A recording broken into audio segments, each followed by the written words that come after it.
যে এই যে দেখেন, এই ছবিটা দেখেন, যে দাঁড়িয়ে তারা ছবি তুলছে।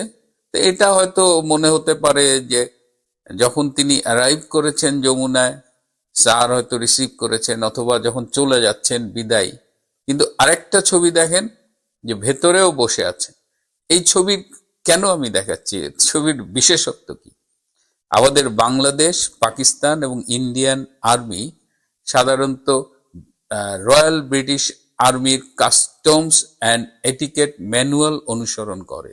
অর্থাৎ এই আর্মি, তাদের আদব কায়দা, তারা কি ধরনের পোশাক পরবে। সো যাদের আর্মির সম্পর্কে একটু ধারণা আছে, আমার খুব সামান্য আছে, আমি ক্যাডেট কলেজে পড়েছি বলে যে আমি জানি, এবং এই রয়্যাল আর ব্রিটিশ আর্মির এটিকেট অনুযায়ী যে মাথায় যে হ্যাট পরা, ক্যাপ পরা, এটা সাধারণত ঘরের ভেতরে পরা যায় না। আর এই যে যে লাঠিটি দেখছেন হাতে ধরা আছে বা বগলের মধ্যে যে লাঠি, এই লাঠিটি সাধারণত প্যারেডে ইউজ করে বা বাইরে ইউজ করে, ঘরের মধ্যে ইউজ করে না। এবং কোনো সামরিক অফিসার যদি তার ঊর্ধ্বতন কারোর সাথে দেখা করে ঘরের ভেতরে আন্ডার রুফ, তাহলে সে ক্যাপ পরে না এবং হাতে তার লাঠি থাকে না।